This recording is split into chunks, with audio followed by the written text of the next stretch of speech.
Group of activists is asking Governor Eric Holcomb to stop future logging in the backcountry area of Yellowwood State Forest after the Division of Forestry auctioned off timber from that area this week. Miranda Fulmore reports. Echoes of chanting bounced off the trees of the Yellowwood State Forest as protesters held signs reading, "A forest is a community, not a commodity," and "Save our trees." Protesters hope to discourage the auctioning of about 1,700 trees, including some from an old growth area of the forest. David Seastrom was among the protesters. He hoped Governor Eric Holcomb would stop the sale, which he says is about power. It feels vindictive. It feels like the DNR has targeted this area specifically to flex their muscles and to demonstrate that they are the ones in charge. The timber sold for about $108,000 to a buyer identified as Hamilton.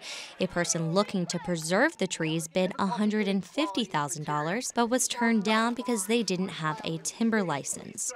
Executive Director of the Indiana Forest Alliance, Jeff Stantz, says the organization isn't against logging on private land, but takes issue when the trees are removed from the backcountry area of state forests.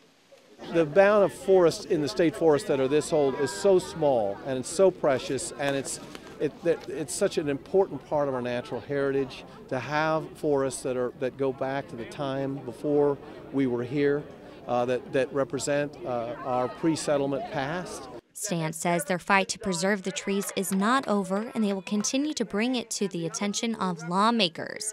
The DNR declined an interview, but says logging is the way to keep the forest healthy by maintaining a balance of old growth and young growth forest. For Indiana News Desk, I'm Miranda Fulmore. Now, the logging company that purchased that timber was previously the focus of a lawsuit alleging damaging logging practices. In 2009, Hamilton Logging served as a subcontractor for a timber harvest in Brown County.